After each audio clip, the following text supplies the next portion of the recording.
On September 9th, 1971, over 1,000 men who were incarcerated at Attica Correctional Facility, about 40 miles away from Buffalo, refused to go back to their cells as they were being escorted from the mess hall.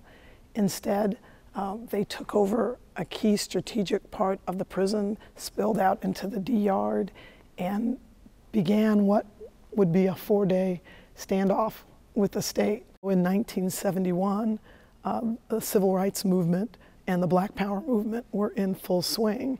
There was a great deal of racial tension between officers who were mostly from rural communities in upstate New York and an inmate population that was drawn predominantly from urban downstate communities and neighborhoods in New York City.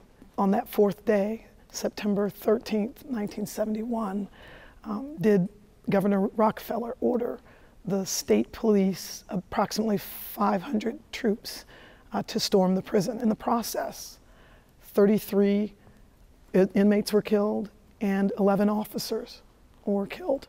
I've probably been at Attica 35 times over the last 2 years. There's a core of men serving life at Attica who are very concerned about the conditions that their neighborhoods are in, that their children are growing up in, and they are trying to break through that wall that separates prisoners and the outside world to make a difference. I was asked by Jim Conway, who recently retired as a superintendent at Attica after 8 years. I was asked by him to serve as an advisor to the Lifers Group. I think it was a sign of his support for the work that these men were trying to do.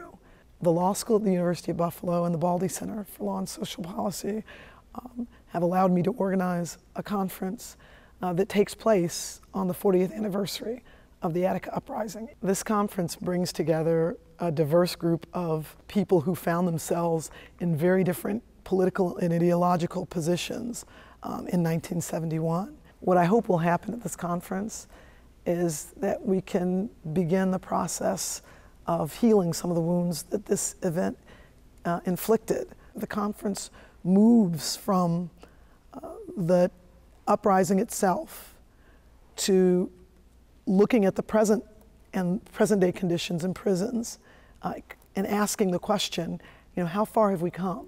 What has changed and what remains the same? What happens in society affects prisons. What happens in prisons affects society. The two worlds can never be cordoned off.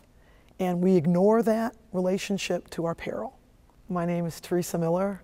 I'm a professor of law at UB Law School. I'm also the faculty organizer of the Attica 40 conference, Looking Back, Moving Forward.